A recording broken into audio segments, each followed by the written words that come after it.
Shalom mga brethren! Ako nga pala si Mashi. Welcome to the GFCF Church. Sa mga nanonood, online and on-site, natutuwa kami na makasama kayo. Before our service starts, reminder lang po, let us set aside all our distractions and let us focus on the Lord. Sa mga nasa online po, please follow our social media pages, like and share sa mga ating family and friends at sabay-sabay tayo magpuri sa ating Almighty Father. And now, let us ready ourselves to dance like David and sing with a heart of gratitude to our Lord Jesus!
Shalom, shalom. Praise the Lord. Good morning po sa lahat. Hallelujah. Good morning po sa mga nandito sa church, sa mga sa online. Magandang umaga po sa lahat. Let's all stand up and prepare our hearts as we lift our voice to our living God. Handa na po ba tayo magpuri sa Kanya? Hallelujah. Bago po natin siya purihin, alam niyo po ba na binanggit po ang word na praise sa Bible 259 times. Inuulit ko, 259 times binanggit ang praise na word sa Bible. At kanina pa sinasabi yun, para sa Panginoon. Ganun siya kabuti at ganun siya kagaling. Ganun siya ka-wonderful sa lahat na kanyang ginawa.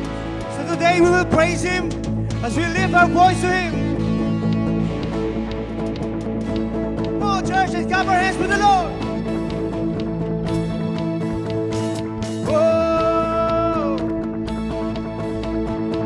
Supeteno, Hinochio, Nomina, Tataeo, Supeteno, Hinochio, Sunomina, Tataeo. Let everything that has breath, praise the Lord, praise the Lord.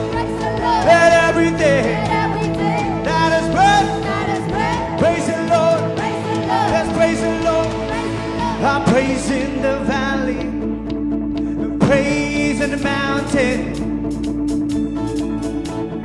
praise when I'm sure, praise when I'm doubting. Come on, church, let's sing it out. I praise when outnumbered, praise when surrounded. It's praise like waters, my anxiety's drowning. You believe it? As long as I'm breathing, I've got a reason to praise the Lord. Oh, my soul, praise the Lord. Oh,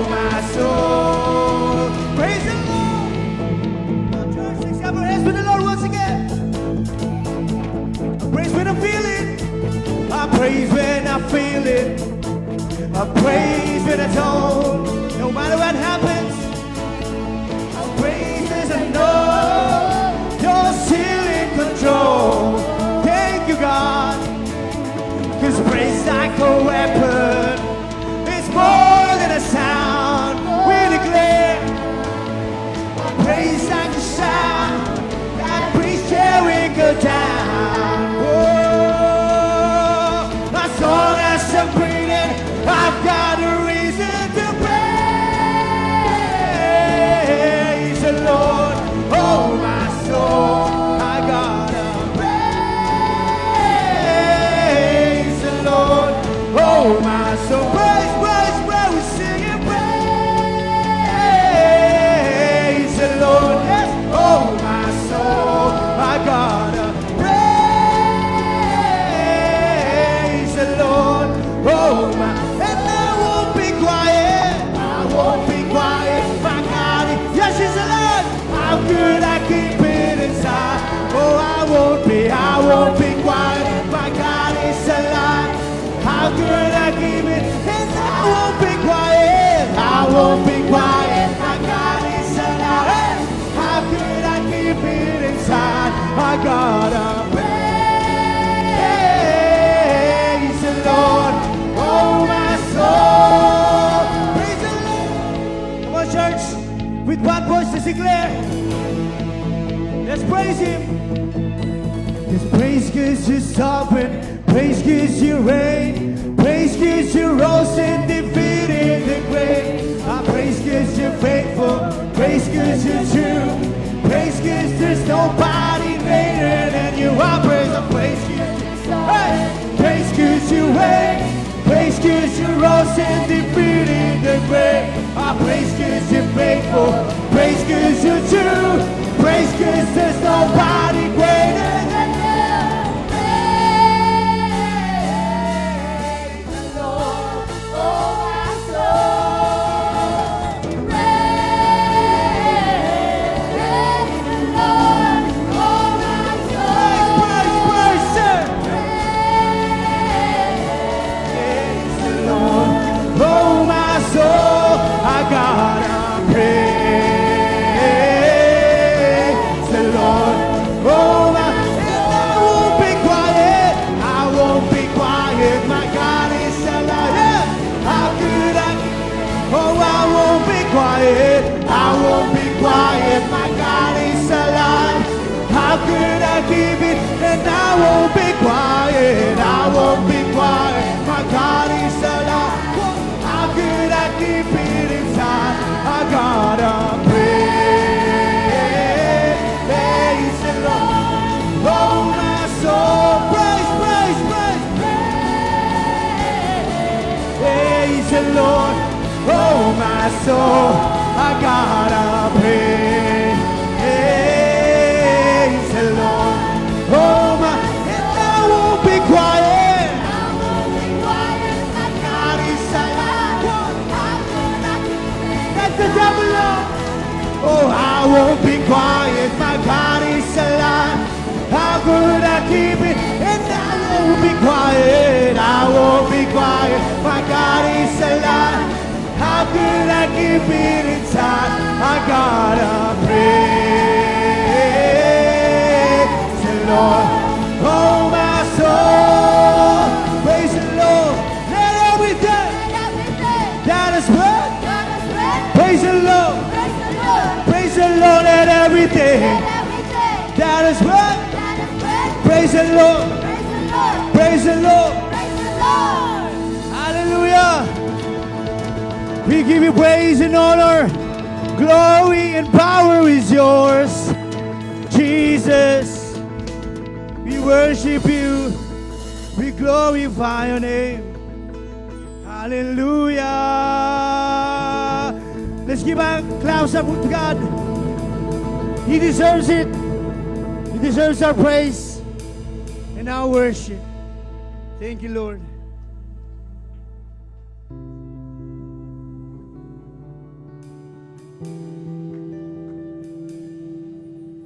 Holy Spirit, continue to dwell with us. Dwell in our hearts, O God. Fill us once again with Your presence. Saturate us, O God.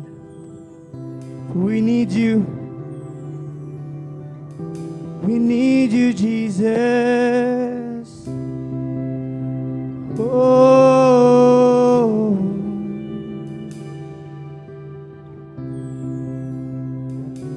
we praise you, Lord, for who you are. We praise you, Lord, for all you've done in our lives. We open up our hearts and worship you. In the moments when I thought I was alone, I was all and I had nowhere else to go. I tried to find my world, but led me to a hole. For all this time, all I need was God alone. We declare no greater love, Jesus, no other name compares to yours, my King of Kings, the King of Kings, the Lord of Lords, to whom I give my only know, my only know,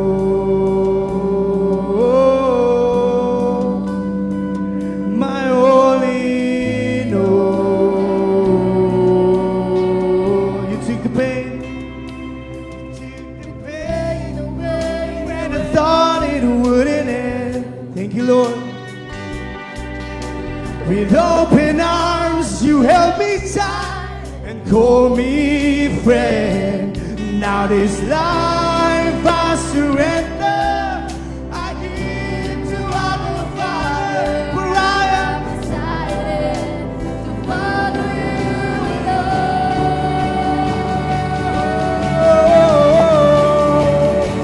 Lord. No greater love,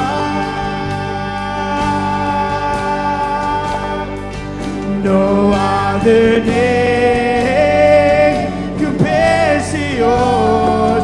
Jesus, the King of Kings, the Lord of Lords, to whom I give my only know.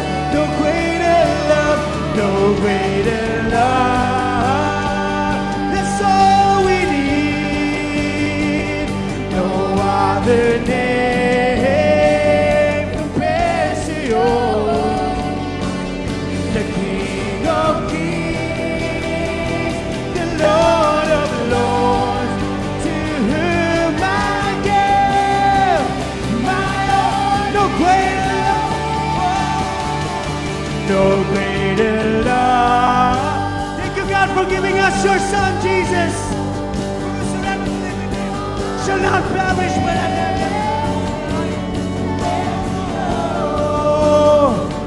the King of Kings, the Lord of Lords, to whom I give my only know.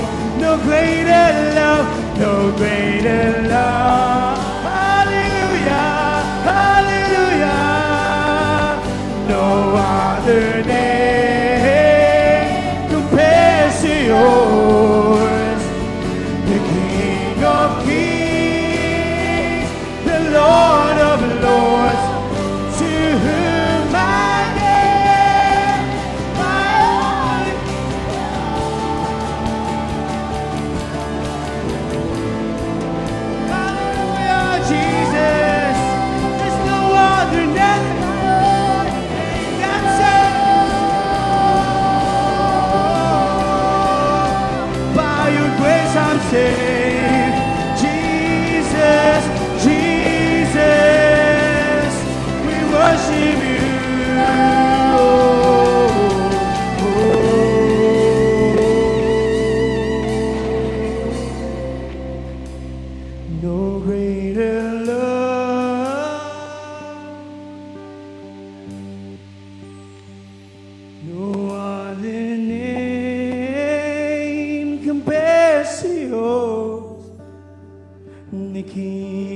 church.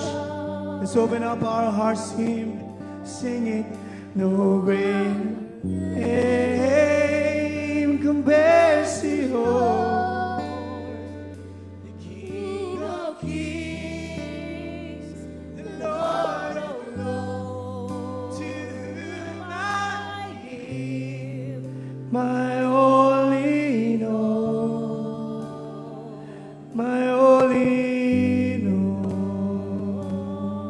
You deserve it all. Not only 99%, but everything, 101%. We give you everything, oh God. Everything belongs to you. All our lives came from you, oh God. So allow us to offer it to you once again. Jesus, oh, thank you, Lord. Panginoon, kulang po ang aming mga salita, ang aming mga boses. Ang oras para ikaw'y dakilain, para ikaw ay pasalamatan sa mga ginawa niyo po sa aming buhay. Nagpapasalamat po kami dahil kayo mabuti, O God.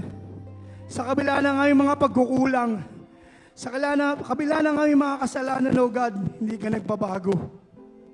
Maraming salamat po sa pagmamahal niyo po sa bawat isa. Hindi po kayo nagtatangi, O God. Hindi po kayo namimili.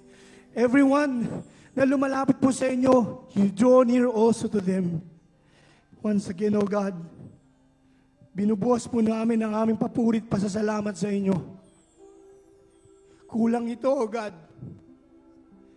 Kulang po ang lahat ng meron po kami. Hindi niyo po kami pinabayaan. Hindi niyo po kami iniwan. Pinapalakas niyo po kami pag kami nanghihina. Pinapagaling niyo po kami pag kami may mga sakit. Pinapatawad niyo po kami sa aming mga kasalanan.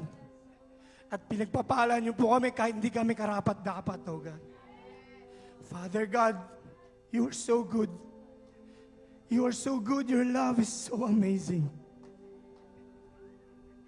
We fall into our knees in awe of your goodness.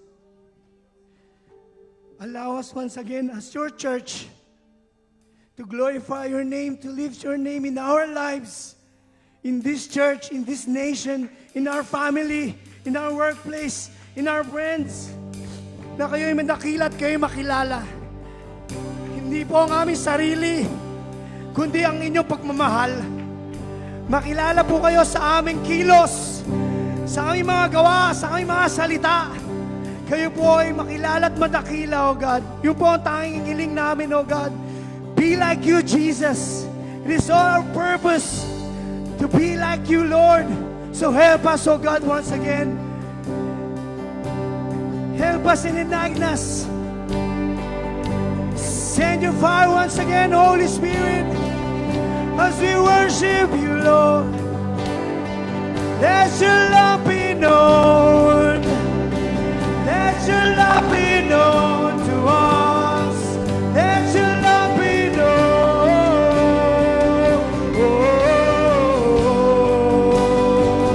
Your love is great. Your love is great. Your love is so amazing. It never fails. It never ends. Oh, hear your church as we worship you, Jesus. La la la la la la. Oh, we celebrate your goodness, your mercy, your grace. For there's no one like you, God. Hallelujah. Hallelujah. Come on, church, let's worship God like David did. Oh, oh,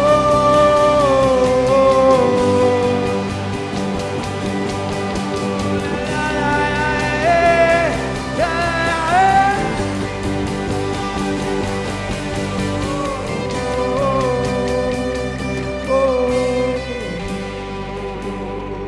You deserve all the glory, all the honor,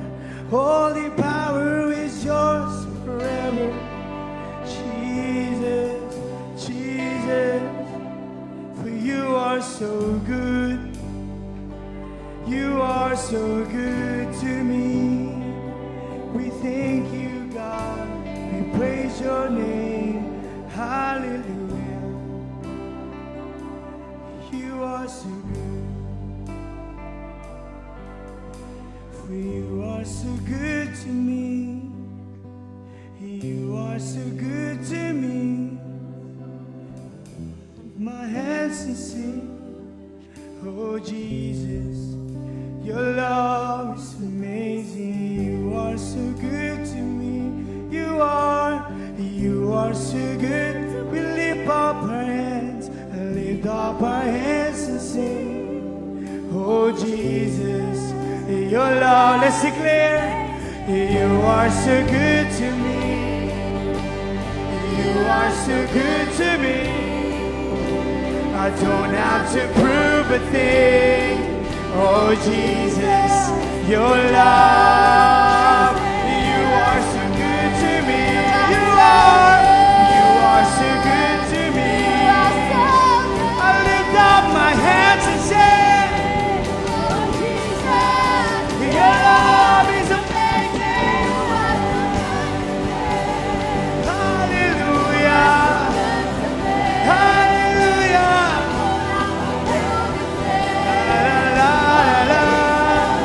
Your love is amazing. You are so good. You are so good to us, oh God. You are so good to me. I lift up my hands and say, oh Jesus, your love. Once again to sing, you are so good to me. You are so good to me. We don't have to prove a thing. It's all because of your grace. Oh Jesus, your love is amazing. You are so good to me. Yahweh, you are so good to me. I lift up my hands and sing, oh Jesus, your love is amazing. Yesterday, today, and forever. Your love is so amazing. You never change. You never fail. Oh, hallelujah, Jesus. Hallelujah. Let's give him praise.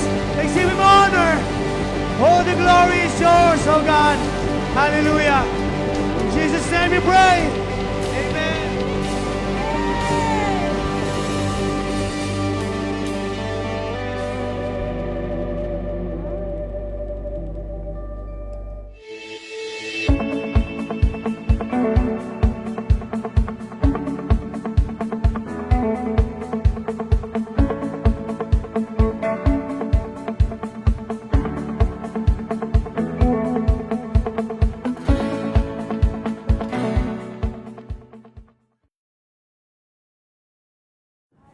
Welcome back to the fellowship. Okay, kumalmanti po tayo lahat. Kayo ba'y masaya sa buhay ninyo? Happy Father's Day sa lahat ng tatay. Yes, Tatay Ray. Lahat ng tatay dyan. Yung mga tatay at nanay, yung nanay nagiging tatay, happy na rin kayo. Dahil wala kayong asawang lalaki. Single mother, kayo naging tatay. Amen? Ayan. Sige, relax lang tayo lahat. Relax lang. Na-encounter nyo ba si Lord ngayon sa ating pananambahan? Kasi magiging malungkot ang buhay nyo pag hindi nyo na-encounter si Lord. Ulitin ko. Have you encountered God in your worship? The moment you sing song of worship to God, it is a divine fusion of the Spirit of God in your spirit. With your spirit, you experience the joy, the peace, the serenity, the calm spirit, the elated spirit that could not be peace up by the world system. Kaya po yung puso nyo maligalig, malungkot, bagabag, aligaga. Kinakalmante yan pag nagwo-worship ka. Ha? Meron sa, ayun sa research, yung mga nagwo-worship, mas mahaba buhay kaysa sa mga hindi eh. Bakit? Puro aligaga ang utak ng tao. Babagsak ang eroplano, biglang bombahin ng Israel. Mga ganyang mga nakakatakot na balita. Malay mo, yung anak mo nakasakay pala dun sa eroplano, di mo alam, di ba? Tapos yung kamag-anak mo, nabomba na pala dun sa isang bansa. So, life is uncertain. Life is not sure kung humihinga pa kayo bukas. Kaya, siguraduhin mo na kung whatever happen, pupunta ka na ng langit. That is the best thing in life, is to be sure of heaven. Because everybody will die. Alam mo, nagplano nga yung buong pamilya, pupunta na ng London, from India to London eh.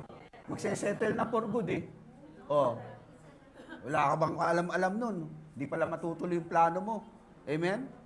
Kaya sabi mo sa katabi mo, ingat ha.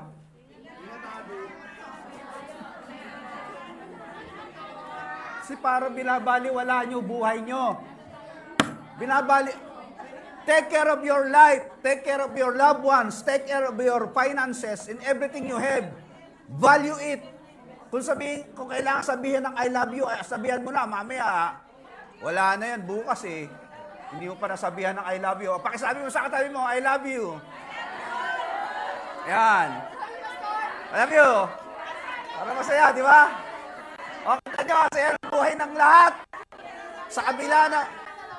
Sa kabila ng mga nakakatakot, sa kabila ng mga nakakahindik-hindik na problema at balita, ang anak ng Diyos, ang tao ng Diyos ay nananatiling tagumpay, masaya at payapa. They will not be afraid of bad news. Their heart are steadfast, trusting in the Lord. Their heart are secure. They have no fear.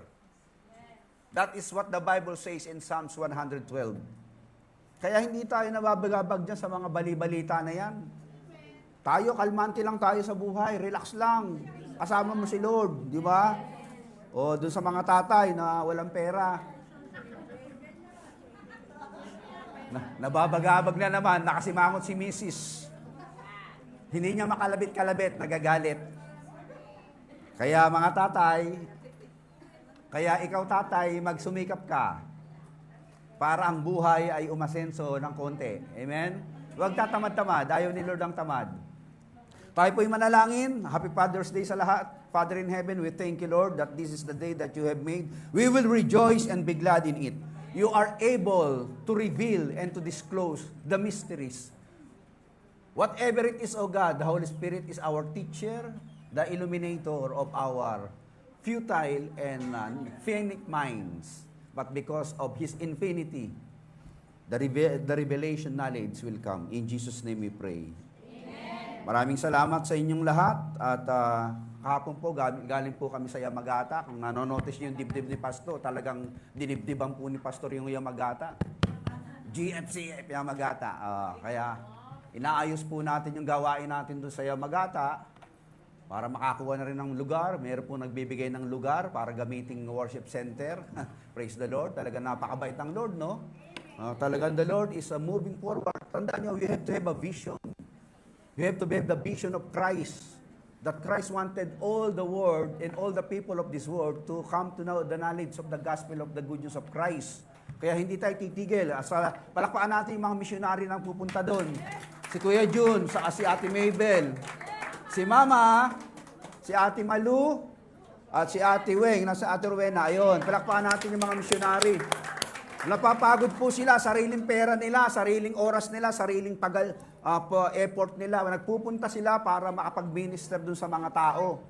Kaya napakaganda po ng mga puso nito. Our church is a missionary church.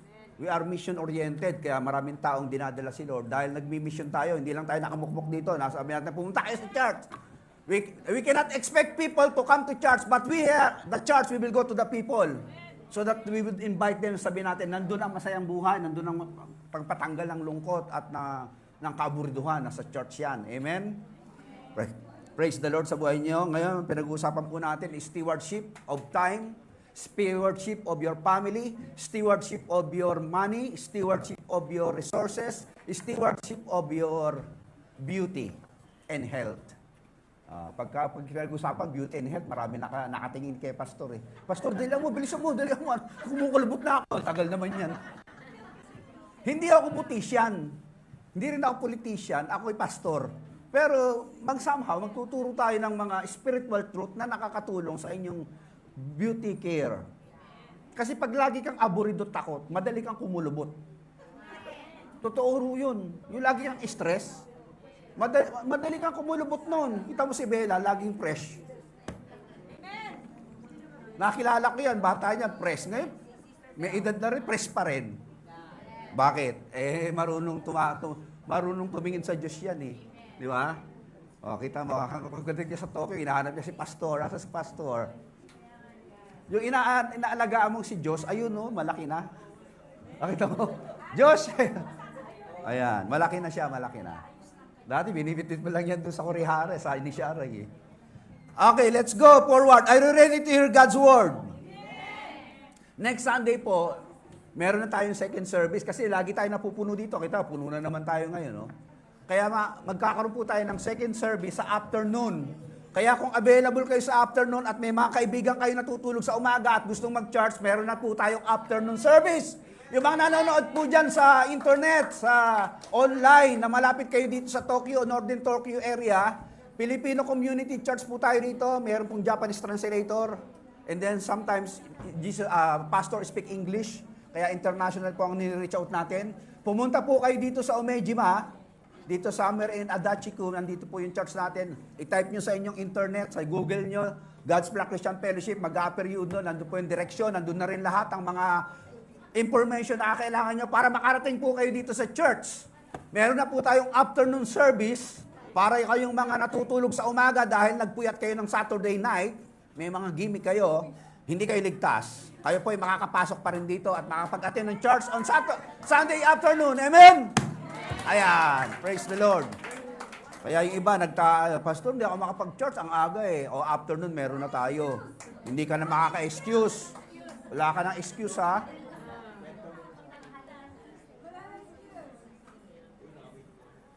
Yan po ay hindi po si Kuya Kaso yan, hindi po si Kuya Hindi yan. Naaaburido lang ho siya sa buhay. Hindi naman kayo aburido eh, no? Hindi naman kayo stress, hindi naman kayo naantok. Napagod lang ho siya sa pagod. Dahil at the same time, siya po yung inaway ng asawa niya. Marami siyang obligasyon, backlog sa kanyang opisina. Hindi siya makapokus ngayon. Magkakape man siya, hindi siya makatulog, hindi niya matapos, na-stress na siya. Now, today, I'm going to tell you about, share with you about a man who been stressed in life, who been assigned with a great task by God to handle 2 million people, in particular, the people of Israel, and his name is Moses. Siya po ay napaka-busy tao, napaka-humble na tao, maasikaso, marunong, matibay, lalaki, pero meron ding mga kahinaan sa buhay. Pag-usapan natin ang kanyang dynamics ng buhay niya. Paano siya naging good steward sa mga ipinagkatiwala ni Lord sa buhay niya. He was given an assignment and he did align himself with God's promise and purposes. And therefore, we knew the story of Moses. He's been elated by Israel as one of the great hero of ancient Israel. But, tingnan po natin ang pagkatao ng lalaki. Okay? Ready na ba kayo? Let's go to the Bible. Now, Jethro, father-in-law ni Moses yan, the priest of Midian, the father-in-law of Moses. O, sinabi ng father-in-law, daddy niya, dad. O. Heard of everything God had done for Moses and for his people Israel. Sabi niya, ang galing na balitaan ko Talagang bilib ako kay Lord mo. Imagine mo, bumukang dagat, pinakain kayo sa disyerto, ang daming kababalagang ginawa ng Diyos nyo. Nabalitaan ko talaga yan. Nakakabilib si God, no? Heard of everything God had done for Moses and for his people Israel. Hanggang ngayon, inaatake ang Israel. But tandaan nyo, those who thwart the plans of God to this nation will be thwarted. They had the Abrahamic covenant. You cannot defeat what God has chosen. Mas mabuti umatras na lang kayo. Nakakatakot yun. You are just kicking your foot against the brick. You cannot defeat the people of God. So the Iran is trying to put a lot of missiles inside the main city. Let's pray for the peace of Israel. People of Abraham, we are the Abrahamic covenant people. Kaya we have the divine protection from the Lord Almighty.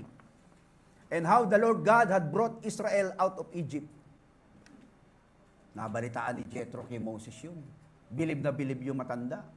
Sabi niya, anak, bilib ako dyan sa Diyos mo. Halagang ang galing. Walang tatalo kay Lord mo.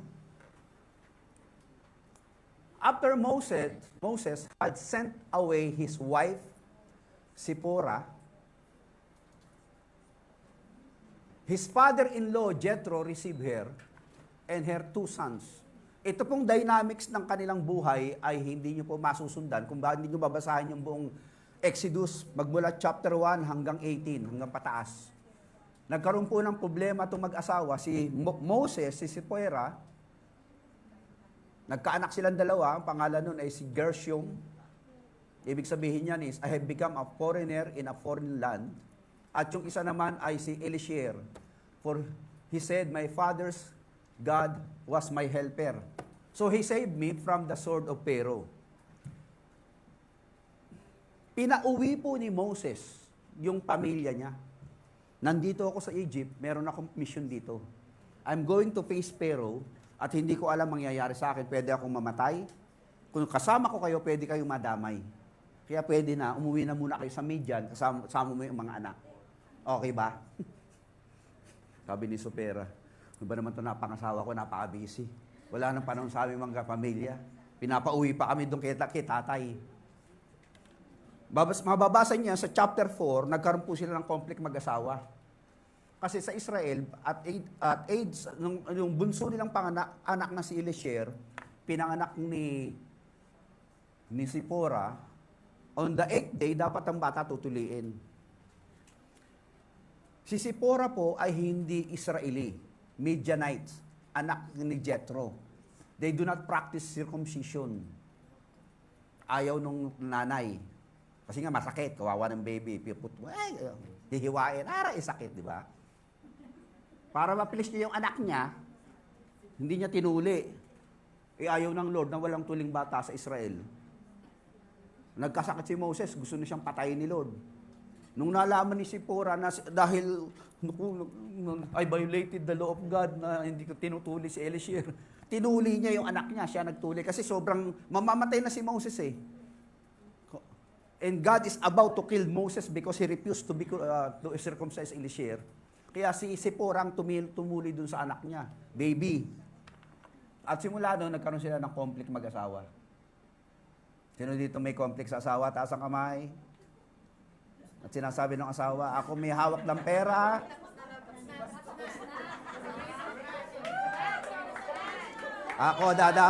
Ako dapat ang magmamanage ng mga bata, ang mga pera ng bata, bigay sa akin. Yung sabi ng isa, Pastor, ayoko na talaga mag-asawa. Bakit? Yung pera ko, pera niya. Yung pera niya, pera niya. Ako, walang pera.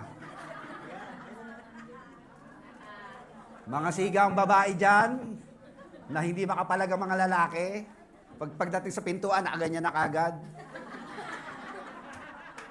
At sasabihin, ang mabubuting balita, dasa na. Ikaw naman, di ka makapalag. Ikaw naman, di makapalag dahil mamaya hindi mo makalabit-kalabit. Pag kinalabit mo, sisimangutan ka, tatalikuran at pasabihin, doon ka matulog sa sala, gaganunin ka. At sa ulo nitong buhay na to, nagkaroon po ng conflict yung mag-asawa. Kaya umuwi na lang kayo doon kay tatay, sa Midian. Saka isa pa, hindi natin alam ang sinabing reason kung bakit niya send away ang kanyang mga mag-iina doon sa Midian. According to some research ko, meron silang, yung kanyang mission kasi masyadong delikado dahil haharapin niya yung Pharaoh eh. Ilalabas niya yung 2 million people from Egypt. Magkakaroon siya talagang internal, political, personal conflict with the king. baka talagang bunuan yun, mabigat na labanan yun. Pwede siyang papatay, pwede silang patayin. Nakaka-stress yun sa babae, sa mga anak. Sabi niya, mas maganda siguro Tapos dito pang conflict nila sa chapter 4, basahin nyo about that. Sino ba magkukontrol ng pamilya? Sino ba magdidisiplina? Sino ba magmamanage? Sino ba magkapalakad? Ikaw o ako? Eh sabi nung babae, hindi, ayoko tuloy yung anak natin. Hindi, yan ang batas namin dito sa Israel eh. Eh, gaaway tayo. Ayaw nilang away asawa, hindi nilang tinuli. Nagalit naman si Lord sa kanya, kapatay na siya. Kaya mahirap yung mga babae na kayo ang nagiging controller ng bahay. Medyo sumunod naman kayo. Parang gano'n. Hello? Ano ba kayo? Tayo, Pastor. Sige, tirahin mo, Pastor. Maraming siga rito eh. Paano daw yung mga under na asawa? O kayo dyan, mga nanonood sa internet. Sabi mo sa asawa mo, darling, makinig ka doon sa pastor, oh. May sinasabi daw ang Bible, oh. May sinasabi daw ang Bible na, kaya nga si Moses, pinauwi niya yung mag-ina niya, storbo kayo. Hindi naman natin alam kung gano'n yung salita ni Moses, kung pagalit, padabog, o malumanay naman. Pero sinabi dito, pag binasa niyo yung chapter 4 ng Exodus, meron silang conflict mag-asawa. After that, wala ka na nadinig. Dumating na sa 18. Dito na lang. Ibig sabihin, yung transition ng ilang taon yun, magkahiwalay sila. Masasabi pa ni Moses, masarap talagang nag-single na lang talaga. Marami kong magagawa sa Diyos. Hallelujah, amen. Kaya dyan yung mga bata, mga asawa ko, lalo kong asawa ko, si Pera. Pag sinisipa ako, pag wala akong pera, si Pera. Na ano siya, nai-stress siya sa buhay niya. Kaya yung kanyang family problem, dala-dala niya sa leadership. Hindi nyo na-notice, mainit ang ulo ni Moses? Lagi siyang aburido. Basahin niyo yung istorya ni Moses. Buti ako, hindi ako naging Moses.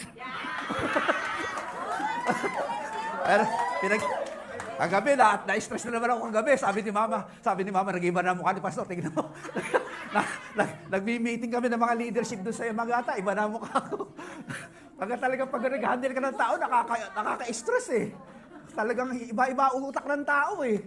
Ito, 2 milyon ang hawak ni Moses, ang gulo, iba-ibang mga reasoning. Meron na sabing ganyan, dinala mo pa kami dito sa desyerto, nagugutom kayo, mas maganda pa buhay namin doon sa Egypt. Meron kaming saging doon, meron kaming mga sibuyas doon, dito sa desert, puro mana lang. Ang daming ngawa yung mga tao. Naburido na si Moses, naiinis na. Kaya nga, nung sinabi ng Lord, sabihan niyo lang yung bato para bumulak yung tubig, hinampas niya na sa galit niya eh.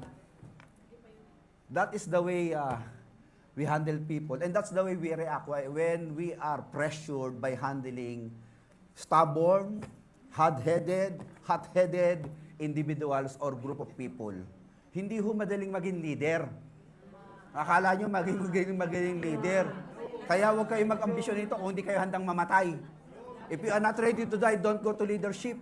Whether it is in political area or spiritual dimensions. Mahirap kung mag-handle ng tao, makukulit. Kaya nga yung ating presidente, nalilito na rin. Di ba? Dahil nga ang daming mga angas ng angas. May angas dito, may angas dito. Mahilo na. Kaya tayo pong mga taong mga followership naman, maging ano rin tayo, maging makiramdam din tayo. Pagod na ba kaya yung aming leader? Kaya si Moses napagod din, ayaw niyang mahirapan ng sarili niya, na meron siyang kasamang asawa at mga anak na inaalaga at na asawang, ewan ko kung supportive o hindi naman sinabi rito na supportive.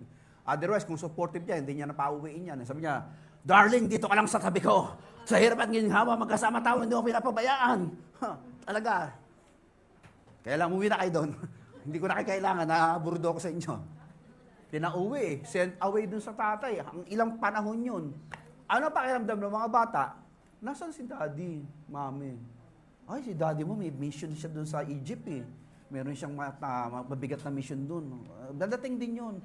Hindi man lang nagte-text si daddy. Ay, wala pa palang text nung araw, di ba? Di man lang magbibigay ng mga palaruan namin. Di namin makalaro, namimiss na namin si daddy. Sino dito mga bata namimiss ang daddy? Naalala? Ayan, nakakuya ka naman, Ate Christy. Namimiss mo daddy mo? So yung sa kanya, affidavit, buhay pa ba daddy mo? Wala na. Happy Father's Day. So dito namimiss ang daddy na magkaroon sila ng parang vacuum with daddy relationship. Nakakaiyak, di ba? Grade 3 ako nung nag-Saudi, yung nanay ko nasa Greece, tatay ko nasa Saudi. Walang pamilya sa bahay. Nandun ako sa sala namin, at meeting ako sa bintana, sabi ko, wala pala. Parang umiiyak ako, yung pala namimiss ko sila. Ang hirap pala nun, no?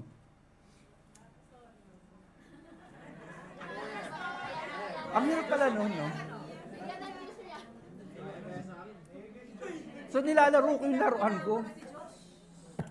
Ang hirap pala nun, yung wala kang magulang. Walang tatay, walang nanay. Medyo damdamin po natin yung pakiramdam ni Elisher sa ni Jezrom, sa ni Sipora na wala si Moses. At damdamin din natin damdamin ni Moses dahil meron siyang mabigat na obligasyon sa Diyos eh. Meron siyang mission sa buhay na kailangan kong tayuan to, intindihin mo ko Sipora. Si Lord ang tumawag sa akin eh. Hindi ko pwedeng tanggihan to eh. Sabi naman ni Sipora, mas mahal mo pang ministry kaysa sa amin. Bahala ka na nga sa buhay mo. Sabi naman ng mga bata, Daddy, laro naman tayo dun sa Midian Desert. Habol-habulan tayo dun. Wala kaming game eh. Wala kaming game dun eh. Kaya, ang ginawa ko noon, nung nalulungkot ako, kinuha ko yung mga laruan ko, sila yung mga pinagsusuntok ko. yung mga toys na gano'n, maliliit. Naalala ko noon eh. Tapos umiiyak ako, tapos pagsuntukan lang ako sa kanya, galit ko ba? Na you lose the loving feelings of the parents. Kaya mabuti yung mga nanay nyo, dinadala kayo sa church, kaya hindi nyo naintindihan. Masaya noon, dandun yung presence nila, di ba? But Moses sent away his wife, Sipora, his father-in-law received her, and his 2 sons. Si Gershom at si Elisher, kung babasahin yung Bible, after this name mentioned here, wala na kayo nadinig sa pangalan ng bata. Ano po ang spiritual legacy iniwan ni Moses sa 2 anak niya? Wala. Bakit? Naging busy yung lalaki dun sa ministry. Kaya sabi ko kay Lord, pagyan mo ko ng pagkakataon ulit. Mas magbibigyan ko ng maraming panahon yung anak ng 2, yung babae. Kaya si Job kasi, ito kasi medyo lagi ko nakasama talaga to eh. Pero yung 2 babae, pero laging busy ko noon kasi nagsisimula pa lang ang church noon. Naging busy ko talagang emotionally, hindi ako nakapag-identify sa kanila kaya ang malayo. Pero si Diyos kaya nandito dahil malapit. Kasi madali mong hatakin yung malapit sa iyo emotionally. Pero mahirap mong hatakin sa iyo ang taong malayo sa iyo emotionally. Punta tayo sa church. Nahihirapan ako, hindi mo ako sinamahan, sasama mo ako dyan sa church mo. Where are you when I needed you the most? Nasaan ka nung kailangan ka namin? Nasaan kayo nung nalulungkot kami? Kailangan namin ng guidance nyo, kailangan namin ng instruction nyo, kailangan namin yung idea nyo. Nagsasaliri lang kami. Kaya yung mga bata po ang nagsasuffer ng self-esteem at visionlessness. Kasi nga, ang tatay kasi dapat ang visionary. Anak, ito ang tahak ng buhay. Dito tayo lalakad. Ha? Huwag kang mag-a-addict. Makakalbo ka doon. Ganun. Dito ka lang. When I was young, I never needed anybody to help me in any way. But I really needed my parents to really fill my empty hearts. Kasi yung emotional longings ng bata yun. Di ba? Na mayroong magulang na magkukupo sa kanila, magagabay, magtuturo. Buti lang, di ako naging addict. Marami addict doon sa lugar namin. Sabi, bro, try tayo nito. Kasi sabi ng nanay, tatay ko, wag na wag kayong mag-a-addict. Dahil yan na masisira kayo. Buti lang, 4 kami lalaki, wala naging addict sa amin. Dahil doon lang tinuro sa amin ng nanay namin. And the rest of our contemporaries, iba ron, wala na patay na, iba na kulong, iba wala nang isip. Why? Parents, father especially, your children needs you. Children Masi naman, naiyak naman ako sa nakaganyan kasi. Children, relate to your parents, especially to your father. Huwag nyo silang di-disrespect. Huwag nyo silang aawayin. At kung meron naman kayong lapad na kinikita, abutan nyo naman kahit paano. Daddy, magkape ka naman doon. Daddy, magkape ka naman doon. Nasa si Jashi? Andito ba si Jashi? Wala. Paggabi na, umuwi na kayo. Ayaw namin ayaw ng mga magulang na natatakot. Nagangamba sa inyo. Nag-aalala sa inyo. Dahil mahal na mahal kayo niyang mga yan. Kaya palakpakan niyo mga magulang ninyo. No, dito pa lang tayo kay Moses. Bakit mo pinaalis at iniwalay sa sarili mo anak mga asawa mo? Nung klaseng ama ka, parang ganun. Nung klaseng tatay po kayo. Never in the Bible you could hear the name of Gershom and Eliezer that they succeeded their father's leadership, nor spiritual fervor and strength and passion. Wala. Siguro, iniisip ng dalawang bata, yun namin maging katulad ng tatay namin. Lalong panahon sa amin niya. Puro busy yan dun sa ano niya, sa miracle niya, ito na lang buhay namin. Why? Ang pinakamahalagang legacy ang maiiwan pala natin sa mga anak natin, yung spiritual legacy. Hindi yung financial legacy, mawawala yun eh. Kung bobo yung anak mo, baka mawala rin yung mga kayamanan na yan eh. Sabi nga ni Solomon, if your child, I do not care about much money, for money don't buy me children who would inherit my money. I do not know if they're foolish or wise. So the son, Gershom and Eliezer, never mentioned in the succeeding life of Moses after he died, never in the history of Israel, that these two men of Moses or children of Moses mentioned their name. Si Joshua yung pumalit eh. Hindi yung dalawa eh. Butin lang, Diyos ang pinangalan ko doon sa anak ko. Joshua. Kaya meron na talagang implication na hindi makatakbo yung bata. Bahala na si Lord. Kung anong leading ng Lord sa anak, hindi ka siya pipilitin. Kung talagang if God calls you to pastoral, hindi ka makakatakbo doon. Kung di naman, pagpapalain ka pa rin ayon sa panawagan niya, di ba? Di ba? Okay ba yun? Mga magulang, pinipwersa niyo ba yung gusto niyo sa anak niyo? Huwag ganon. May stress yung mga batang yan. Magiging doktor nga yan, pero ang calling niyan, engineering. Makagraduate man ng doktor yan, lahat ng operahin yan, patay. Kasi kala niya, mekaniko yung bitukan ng tao eh. Kala niya, lagari yung butukan ng tao eh. Paano niya eh? Nakagraduate ka ako rito, hindi ko naman gusto. Gusto pa lang anak mo, arkitekto, tapos pinersa mong maging doktor kasi frustrated doctor ka lang. Huwag ganon. Iba naman, abogado ka, dahil abogado lang tayo rito. Hindi naman pala abogado yung anak mo. Pintor, o kaya farmer, o kaya teacher. Kanya-kanyang calling yan. Huwag yung pipersa sa anak niyo yung gusto niyo. Ngayon, hindi naman piniwersa probably ni Moses yung gusto niya sa bata. But never in the Bible mentioned here. Most of the time, God is a God who builds generations. Pagbabasa niyo yung Bible, God is God of Abraham, Isaac, and Jacob. Laging ganon. Bakit? May transition and pattern of transfer of legacy from the father to the son to the grandson and to the succeeding generation. Eh dito wala eh. Wala sumunod kay Moses eh. Joshua na eh. Ibang lahi, ibang tao yun eh. Nagets nyo? Kaya yung mga anak niyo, sabi mo sa anak, sino dito may anak ngayon, katabi niya anak niya, sabi mo sa anak niya, anak mo, anak, magpakabait ka. Sumunod ka sa amin na magulang mo, para ikaw ay maging matagumpay. Amen? Okay, mga tatay, sabihin niyo sa anak niyo yan, ha? So, when the time comes, Eliezer and Gershom have their own family.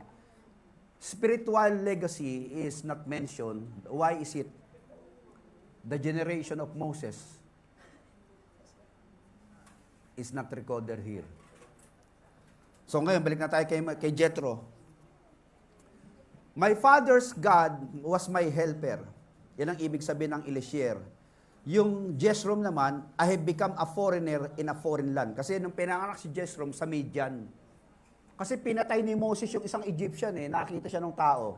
Nagalit yung Pero sa kanya, bagamat inampun siya ng prinsesa ng Pero, lumaki siya sa Egypt, sa palasyo, lahat ng rang niya nandun at karunungan, alam niya, kaya niya. Pero sabi ng Pero, mamamatay tao ka, I don't need you here. Anampung ka lang ng anak ko, umayos ka. Napunta sa media, nakita niya rin ang kanyang mga buhay for 40 years. Ano ang ginagawa ni Moses sa Midian? Nag-aalaga ng tupa. 40 years. Paikot-ikot yung buhay niya, patang.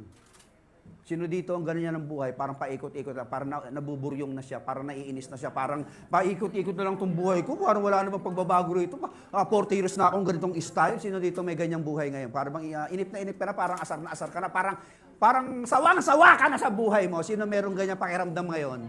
O, nakaka-relate kayo kay Moses. For 40 years, yun lang ang buhay niya. Hindi niya alam, piniprepare siya. 40 years, nasa Egypt siya. Pinag-aralan niya lahat ng strategy ng engineering, management, political science, and all kinds of knowledge. And also speech.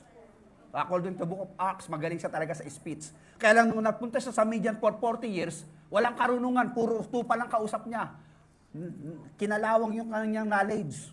Pero hindi niya alam, piniprepare pala siya ni Lord doon para kausapin siya. Nung nadinig niya yung boses ni Lord sa Mount Sinai, Moses, Moses, umakyat ka sa bundok. Bibigay ko sa iyo ang 10 utos. Ayan, nadinig niya. Doon pala ang dahilan kung bakit siya kinumpay ng 40 days doon sa Moses, sa Midian, doon sa disyerto. And for the rest of history, another 40 years niya, from 80 years old pataas, doon na nagkaroon po ng dynamic ang buhay niya. Now, sa pag-aaral natin, pinag-uusapan natin dito yung stewardship as a person bilang lalaki ng Diyos, bilang leader ng bansa, bilang ama sa pamilya. Multifaceted ang buhay ni Moses eh.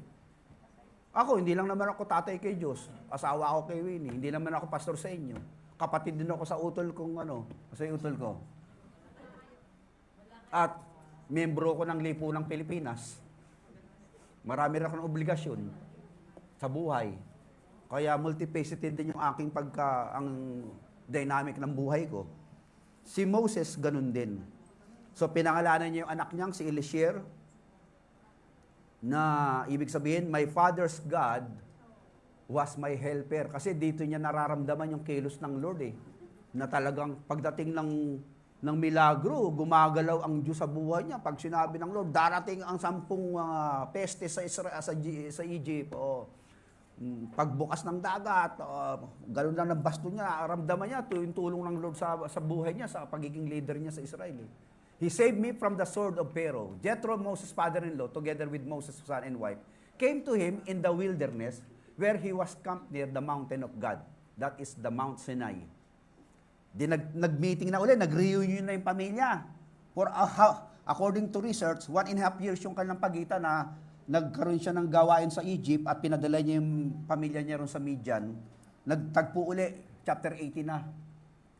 Kasi sa chapter 4, hindi na na-mention yung pangalan ng pamilya eh. Sa chapter 18 na, ito, nag-meeting na siya, reunion niya. Ang sinasabi ron sa verse 5, Jethro, Moses' father-in-law, together with Moses' son and wife, came to him in the wilderness where he was camped near the mountain of God. Jethro had sent word to him, and I, your father-in-law Jethro, I'm coming to you with your wife and her 2 sons. Bakit ganun? Hindi si Sephora ang nagmimensahe kundi si Daddy. Sabi siguro ni Jethro, darating daw may plano yung bumalik dito ang asawa mo, si Sephora. Bala siya sa buhay niya.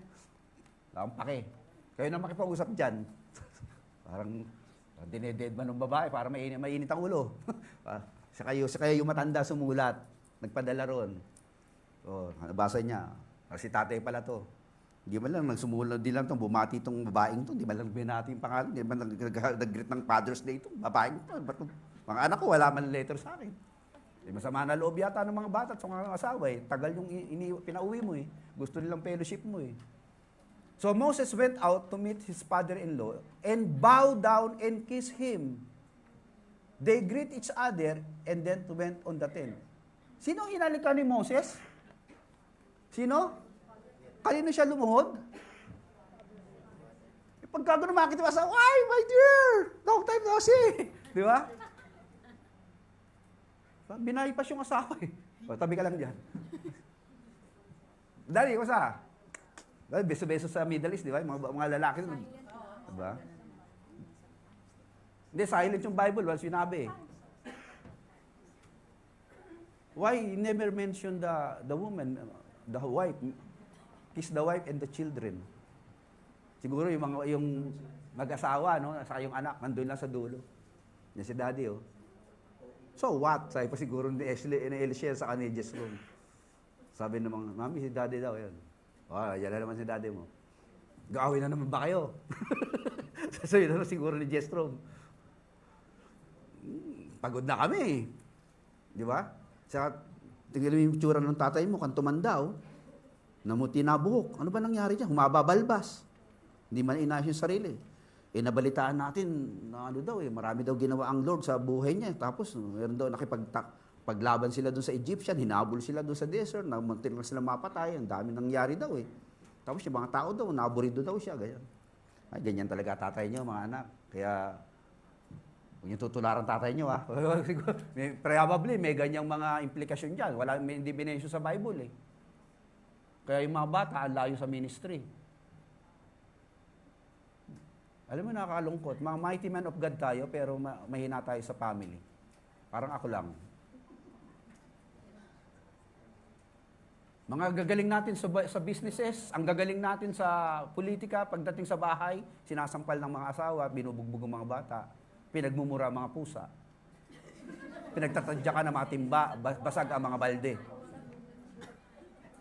Bakit sa labas ang gagaling pero sa loob ng bahay, sa private life, mahihina? Mga lalaki, magano si ate, oh. May makaka-relate si ate talaga. Kamusta ang tatay mo? Ganun eh. Natatawa yun. Sabi ng nanay niya, oo nga, pastor, yung tatay niya, ganun eh. Magan tuloy yung bata eh. Marami nakaka-relate, mga tatay. Lalo yung mga politiko, ang gagaling sa labalas yan eh. Pero sa dating sa bahay, sinasampal yung asawa eh.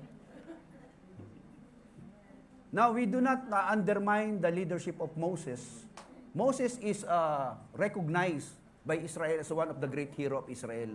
Pero yung tao lang siya eh. Tulad din natin nagkakamali, may kahinaan, amen? Kaya sabihin mo sa katabi mo, may kahinaan ka rin, tanggap kita. Okay lang yan. Tao, yan ang nagpapatotoo na tao tayo!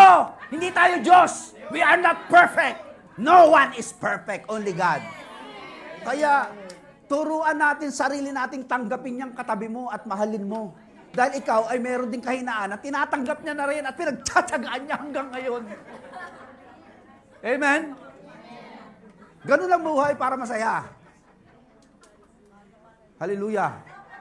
May natutunan ba tayo rito? May natutunan. Ini-expound ko lang ang Word of God para maging makabuluhan at makatotohanan, para may apply natin na maayos sa buhay natin na ayokong maging katulad ng ganun. Ang lakas-lakas sa public, pero sa private, ang hina. Para lang si Samson, laking katawan, di ba? Pagdating sa babae, ay! Tapos, tuloy natin istorya. So Moses went out to meet his father-in-law and bowed down and kissed him. They greeted each other, they went into the tent. Moses told his father-in-law about everything the Lord had done to Pharaoh and to the Egyptians for Israel's sake and about all the hardship they had met. O, kita nyo, may hardship talaga. Kaya tumanda yung mukha ni Moses nung bumalik doon sa Midian eh. Nung na-meet niya yung pamilya niya, kasama may hardship eh. Mahirap po magtrabaho sa Gemba, mga asawang babae. Kaya pag naman sa pagdating sa bahay, medyo imasahin niyo naman yung asawa niyo. Sabi, darling, kamusta ang Gemba? O, di ba? Okay lang ba yan? Kamusta mga hardship? Very hard talaga. They had met along the way and how the Lord had saved them. Yun ang magandang balita. Ang kahirapan sa pagtatrabaho, ang kahirapan sa misyon, ang kahirapan sa ministry, ang kahirapan sa buhay ay hindi tinatanggal ng Lord. Pero ginagarantiyahan tayo ng Lord. Sa lahat ng iyong kahirapan, sa lahat ng iyong bagyo, sa lahat ng iyong difficulty, sa lahat ng iyong mga pagpapagal, hindi ka niya iniiwan at nandyan pa rin siya, patuloy ka niyang nililigtas. Hardship will always there and still be there. But God's promise in His presence will always be there, even His power and anointing. Hindi niya tinatanggal yung bagyo. Hindi niya, minsan nga pinapalakas niya pa yung bagyo ng buhay mo. Minsan pinapanatili ng mahabang oras at panahon. Minsan tinatanggal niya rin. Pero eto magandang balita, pinanggal man niya o bagyo o pinatili pa niya ng bagyo. Pagka lahat ng bagyo meron dyan, nandyan pa rin ang presence niya. Yan ang magandang balita sa Diyos mo at sa Diyos natin. How the Lord had saved them, hardship they had met along the way. O, kita nyo? Along the way, He is transferring the people from Egypt to the promised land. Along the way, ang daming trouble na nangyayari, kahirapan si Moses. Nandyan yung angas, nandyan yung mga persecution, nandyan yung mga imperil dangers, nandyan yung si Paraon, yung sundalo, papatayin sila, nandyan yung Red Sea sa harapan nila, nandyan yung mga kung ano ng kagutuman sa disyerto. Sabi ni Moses, tumanda na talaga ako rito. Lord, ang hirap naman panawagan to. Kaya mo yan, anak, dahil sasamahan nga kita, pinangako ko sa'yo, di ba? I will be with you always. I will never leave you nor forsake you. I will be your mouthpiece. I will speak through you. Jethro was delighted to hear about all the good things the Lord had done. How many good? How many things? All then. Ika-qualify natin, hindi yung quantity, kundi qualifications of things. The things we qualified is good, not bad. And the quantity of good things are many. Kaya yun ang maganda sa buhay Kristiyano. Maraming good things. At yung mga good things na binibigay sa iyo, quality pa. Hindi lang basta-basta relos, Rolex pa. Hindi lang basta-basta Gucci, Louis Vuitton pa. Ganong katindi si Lord pag ikay pinagpala.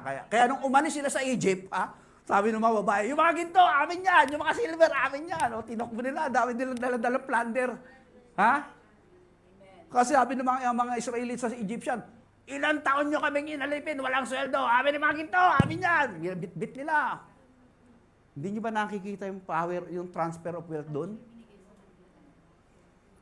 Yung pero naburyong na eh. O sige na, lumayas na kayo. Pati yung mga Egyptian kasi namamatay na yung mga firstborn nila, tapos puro salot nang dumadating sa bansa.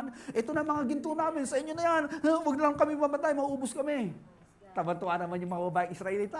Yung mga ginto na kami rito. Naku, isasanla natin sa tambunting to. Halika na, tuloy tayo. Dami, talagang saya. Ang saya yung transfer. Pag alis nila sa Egypt, mayaman sila. That's the way God blesses you. Pero habang bine-bless ka ng Lord, nandun pa rin ang hardship, hindi nawawala yun. Huwag naman kayo mag-focus lang sa blessing na hindi nyo na pibignan pansin ang hardship. At yung iba naman, nakapokus lang sa hardship, hindi nakalimutan naman ang blessing. Life will always continue to have the two dimensions. Laging may paghihirap, laging may kaginhawaan, laging may ulan, laging may bagyo, laging may tag-araw, at laging din merong tag-kapayapaan. There's always a time for everything. A time to war, a time to peace, a time to love, a time to hate, a time to everything. Pareho pa rin tayong meron yan. Dahil sa mundo, may ulan din at may bagyo, meron din tag-araw at tag-tuyot. Kaya tanggapin mo ang buhay. May kahirapan, may kasagahan, may kalungkutan, may kasiyahan. Pero whether you are malungkot o masaya, nandun si Lord. Kaya ang kagalakan mo dapat na kay Lord. Wala sa bagay. Kasi pag sa bagay ka, sa oras ka tumingin, malulungkot ka. Kaya you should focus your presence and your joy in God. Amen? Had done for Israel in rescuing them from the hands of the Egyptian. He said, praise be to the Lord God who rescued you from the hands of Egyptian and of Pharaoh, and who rescued the people from the hands of Egyptian. Now I know. Now listen to this. Focus your eyes on that word. Now I know that the Lord is greater than all other gods. Palakpakan natin si Lord. The God of Israel is greater than the God of the other country who are attacking it right now. That is my declarations of faith. Hindi mo kayang gibain yun. There is a God in Israel that He is powerful God. No one can defeat the God of Israel. Kaya maraming umatake, hindi magigiba pa rin yan eh. Chosen yan eh. Since we are spiritual Israel, through Jesus Christ in the Abrahamic covenant, kaya kayo ay matitibay na tao ng Diyos. Hindi ko kayang gibain ni Satanas. The devil cannot defeat you. No weapon formed against you will prosper. Now I know that the Lord God is greater than all other gods. Ang diin ng pagkakasabi ni Jethro. Priest of Midian yan, merong ibang Diyos na sinasambayan. Pero sabi niya, iba yung Diyos mo, Moses. Medyo i-recruit mo na ako dyan sa religion mo. Gusto ko mag-serve yan sa Diyos mo. For he did this to those who had treated Israel arrogantly. Don't treat the children of God arrogantly. Kaya yung mga tumatrato sa inyo, mga may medyo pag-arrogante, tawanan nyo na lang, huwag yung hampasin ng pulpito. Ngitian nyo lang sa iyo, Jesus loves you. Bigyan nyo ng ulam, mahalin nyo. Si Lord nakukutos doon sa mga yon. Sabi niya, Lord, ang tigas ng ulo mo, na lagi mong pinipressure tong anak ko, ikaw ngayon, ako ngayong kamay ko ang magpipressure sa'yo because do not treat my child and my children arrogantly. Sino nakaka-relate dyan na hindi gumante pero ginantihan ka ni Lord? Meron ba dyan? May tataas ng kamay. Meron ba nakaka-relate dito sa pinagsasabi ko na inaapi kayo, iniijiwaro kayo, sinisiraan kayo, dinidegrade ang pagkatao mo. Pero isang araw sila nawala, ikaw nakatayo pa rin, kaya palakpakan mo sarili mo. Dahil ikaw'y tapat ka sa Diyos, naniniwala ka sa Diyos, umaasa ka lang sa Diyos, hindi mo feeling entitled na gusto mong gumante. The Bible says, do not take revenge. I will repay, saith the Lord. If your enemy is hungry, give them food. If they are thirsty, give them something to drink. Kaya yan po ang turo ni Jesus Christ. Pag sinampal ka, bigay mo pa yung kaliwa. Pag sinampal uli, bigay mo yung mukha mo. Pag sasapak uli, unahan mo na. Dahil dalawa lang naman sinabi sa Bible, hindi tatlo. Dalawa lang eh. Di ba? Dalawa lang eh. Pero wala sa Bible to Ito lang, paraphrase lang ni pastor. Di ba? Kasi po, pag sinampal ka rito, unang tatama eh. Pero pag ibabalik pa, may buto yun eh. Pag ginawa niya yun, mapapahiya na siya eh. Wala kang response eh. Hindi niya na magagawa yun eh. Mapapahiya na yun eh. Nagigets nyo? Even love your enemy. Are you treated arrogantly by someone whom you know, but you want somehow, within your spirit, you want to get even, you want to get revenge. But the Bible is very clear. People of God, God knows everything. God will vindicate you in His time, not in your time. Hindi mo gusto, kasi bukas gusto mo nang gumanti. Di ba? Parang talagang nagagalaiti ka na eh. Imbis na magpigil ka, nanggigigil ka. Pero sabi ng Lord, relax lang anak. The battles belongs to me. I will fight for you. Your Egyptian you see now, they will be no more. For I will subdue them and I will drown them in the sea of red. Nakita nga ni Moses na inaapi na sila 400 years tapos papatayin pa sila. Sabi ni Lord, Lord, ano ba to? Kung kaya lang namin lumaban, lalabanan namin ng patayin, pero kung konti kami, hindi kami trained soldier, slave kami, wala kaming armas. Sabi ni Lord, let your rod touch the Red Sea. Red Sea divided by 2. Oh! Lakad! Di sumunod pa yung mga Egyptian, sabi naman ng Lord, Red Sea minus 2, sarado. Lunod yung Egyptian soldier, patay lahat sila. And the Lord gave us the victory. Amen? Palakpakan natin si Lord. Hallelujah. May natututunan ba tayo kay Moses? Very powerful man, di ba? Napaka-dynamic yung buhay niya talaga sa ministry. Napakalakas ni Moses. Kaya lang, mahina siya kay Sipora. Hindi believe yung mga bata sa mga anak niya sa kanya. Pero yung mga tao, syempre, public figure yan eh. Talagang astig yan. Talagang palaban. Then Jethro, Moses' father-in-law, brought a burnt offering and other sacrifices to God. And Aaron came with all the elders of Israel to eat a meal with Moses, father-in-law, in the presence of God. Hindi na naman minensyon sa kainan yung mga bata at asawa. Bakit kaya? Sabi siguro ng bata, Daddy, huwag muna nga na, maraming taong kinakausap eh. Sabi naman ng asawa, alin nga bata, masyadong busy ang tatay, sabi ko sa inyo. Hindi, walang parang sa atin yan, puro pagdating dito sa media, mga tao na, si tatay lang kausap, yung pare. Usapan nila, puro spiritual naman, pare kasi yung father-in-law niya eh. Alam mo, Daddy, dito nangyari. The Lord help us, ito. Tapos magkaroon ng power, merong pillar of clouds, merong mga dynamic, ang Panginoon, meron siyang mga supernatural, miraculous supply sa amin. Ginawa ng Lord, ganito, talagang galing ng mga spiritual and theological discussion nila ng tatay-in-law niya. At pa sinabi doon, nagkainan pa sila doon saan? Sa tent? Ha? In the presence of God.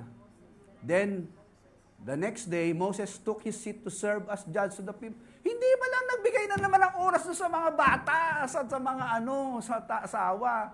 Kinabukasan, nang pagdating doon sa Median, ayun na naman, ministry na naman. Remember, ito na yung mga tao, nakapila na naman sa kanya. And stood around him, from ano daw? Morning till? Ayan na naman, wala namang oras kay daddy, wala namang oras sa mga bata, wala namang oras kay mami. Magmula morning, umaga hanggang gabi, tao na naman ang kanyang miministeryohan, kakausapin. Anong trabaho ni Moses? Siyempre, spiritual leader siya at the same time, political leader ng Israel. Ito trabaho niya. When his father-in-law saw all that Moses was doing for the people, he said, "What is this you're doing for the people? Why do you sit alone, sit as judge, while all these people stand around you from morning till evening?" Kasi po, judge din si Moses. Pag may mga conflict, may mga dispute yung mga tao, kinukonsulta siya. Moses, yung pong kalabaw nung asawa ko, ininakaw nito. Kayo po mag-ayos namin, nag-aaway po. Ang dami ng 2 million yun. Ang dami, sabi ni Moses, sabi ng father-in-law niya, ano pinagagawa mo, iho? Pinapagod mo sarili mo, sinisya. Magmula umaga hanggang hapon, tinutugunan mo yung pangailangan ng tao, nag-judge, nagka-counsel ka, nag-a-advise ka, nag-i-instruct ka, nag-a-admonish ka, nagtuturo ka. You will die a natural death. Baka mamatay ka na bukas. Sabi ng father-in-law niya, Maria, pinagagawa mo. Moses answered him. O, tinan mo ha. Talagang Bible-based si Moses. Talagang makadiyos si Moses talaga eh. Talagang sumusunod kay Lord eh. Moses answered his father-in-law, because the people came to me, to ano daw? To ano daw? Kaya kayo ba, dapat kayo, alam nyo na God's will sa buhay nyo. Huwag nyo ituturo atong kapakis, Pastor. Sabi nila, Pastor, gusto ko pong malaman ng God's will. O ano yung para saan yun? Kung ako yung magtututbrush o hindi. Ay, kukutusan na kita eh. Pati ba naman yun, tatarumok pa sa akin yan. Umuwi ka sa bahay mo, magtutbrush ka, bad breath ka na. Kasi may mga God's will, matulad pag-aasawa, pagpunta sa abroad, pagbi-business, pag-aaral, ano bang kurso pag-aaralan nito, anak? Sino bang papakasalan nito? Ano bang property bibilin?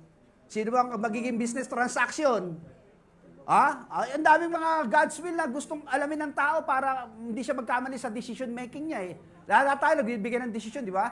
Papakasalan ko na ba yung aking girlfriend? Medyo nagkakaedad na siya, pero bata-bata pa ako. Pastor, susutulak ko lang sa'yo.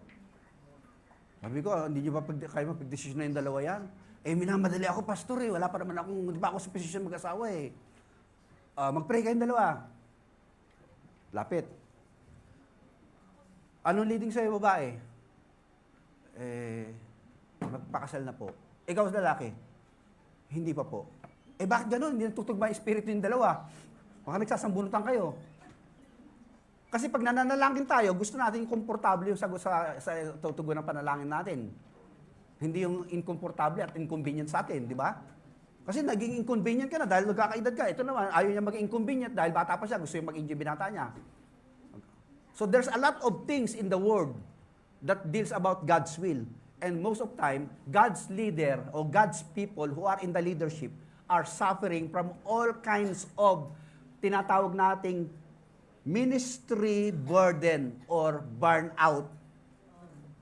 Whenever they have a dispute, it is brought to me. And I decide between the parties and inform them of God's decrees and instruction. Ang hirap ng trabaho ng lalaki. Kaya no wonder, walang panahon doon sa mga bata at anak, asawa. Kasi Lord, ang laki naman ng trabaho ko eh. Ano sinabi ng fathers-in-law niya? Ito, stewardship po pinag-uusapan natin. Moses' father-in-law replied, "What you are doing is not good. Kaya hindi good ma-burn out. Nagawa mo nga yung pinapagawa ng Lord, patay ka naman." Sabi ng Lord, gusto ba magkaganyan parang si Martha? Martha, pagod na pagod ka, iha. Pero yung kapatid mong si Mary, pinili yung at si mga mabuti at hindi na matatanggal sa kanya yon. Iisa lang ang kailangan mo, Martha. Hindi mo kinakailangan magluto pa ng spaghetti, maglitsyon dyan, magbigay ka pa ng kare-kare at mga morcon. Okay na yung Skyflex sa amin ng mga disciple ko sa soft drinks. Halika na rito, mag-Bible study ka na. Di ba, naaburido si Martha, nag-panic attack na, nagalit pa sa kanya. Ano, paano ka ba, Panginoon? Di ba sabi sa kapatid ko niya, Maria, tulungan ako rito, pagod na ako. Kasi na-wear out natin yung sarili natin because we are focused on the ministry, but we are mistaken that the real ministry is our family. Kasi sabi sa 1 Timothy, if you cannot manage your family rightly, how can you manage the church of God? You and these people who come to you will only, wear yourselves out. Sa other words, wear out. Or other words, essence niyan, burn out. The work is too heavy for you. You cannot handle it alone. Ayan, yung mga lone ranger. Kaya kanina, miniting ko na yung mga matitinding lalaki at babae ng Diyos para sa second service natin. Kasi kung ako magtuturo sa umaga, ako sa hapon, punta pa ako ng Chiba, baka bukas libing nyo na ako. Tapos pumunta pa ako na Yamagata, bukas meron pa akong house dedication, maaga. Doon, malayo somewhere in Tralala. Kaya sabi ko, kila Jun, di na ako sasakay sa kotse, magsisingkansin na ako. Pasensya na kayo kasi hindi ko kakayanin. Ang haba ng biyahe ng Yamagata hanggang Tokyo eh. Ilang oras kayo bumiyahe? Ilang oras kayo bumiyahe kagabi? 5 hours, nandun ka sa sasakyan, ganun ka lang dun. Sakit na ng kushi ko. Kapatid, kayo ba rito, nakaka-relate ba kayo? Lahat ba ng trabaho kinukuha nyo? Lahat ng trabaho sa bahay? Lahat ng trabaho at obligasyon sa opisina, kinuha mo na lahat, hindi ka na nag-delegate? You need to delegate something to someone in order to lighten the burdens of your responsibility. Children of God, listen. Kasi kung si Kuya James na mag-game, siya magpapala, siya maglilinis ng lugar, siya mag-marketing, siya pa bibili ng pako, siya pa magpupukpok, siya pa baka pagdating ni Kuya James, kamusta ka na? Ito, butot balag na, pastor. Wala na, sabi ni Ate Monica, ano nangyari sa asawa ko, pastor? Wala, tinarabaho lahat eh. Kaya kami mga tao amen? Kaya meron kang mga tao, meron kang delegate, tinitrain mo sila. Hindi, sana tinirain mo si Jess Crom, saka si Elishir, ganito para mag-preach Ano lang yan, logic lang yan. Si Joey, nagtutuwa ako kay Joey, pag utak nito, ang bilis mag-isip eh. Sabi ko, saan mo nakukuha yung wisdom mo? Sa talino ka pa sa akin Sabi nga ni Mami, yung meron siyang idea yung malabas ka agad. Ako, mag-research pa akong katakot-takot na research bago ko conceptualize yung idea. Sa kanya, lalabas na lang eh. Palapakan natin si Lord sa buhay ng mga tao. Wear yourselves out. Sabi mo nga sa katabi mo, relax ka lang. Sige, sabi mo, huwag ka mag-alala. Diba nagtatrabaho sa likod? Naubos na yung mga bill nyo. Pagod na kayo. Relax lang kayo You are wearing yourselves out. Kaya si Mami, pag napapagod na yan, ako mawas ng pinggan. Ako na magluluto. Kaya. Naglalaban na, amen. Praise the Lord, naglalaban na si Mister. Okay, the work is too heavy for you. You cannot handle it alone. Kasi po marami pong mga tao, leader, makasarili, ayaw mag-share ng kanilang responsibilidad or glory. Dalawang bagay ang ayaw i-share, responsibility or glory. Why? If someone who take over my place, I might be set aside. I am no longer in the limelight. Yan ang problema ng ibang leader. Ayaw matabunan. Iba naman, ayaw niya talagang ibigay yung responsibilidad kasi yung gusto niya lahat ng kanyang ginagawa quality.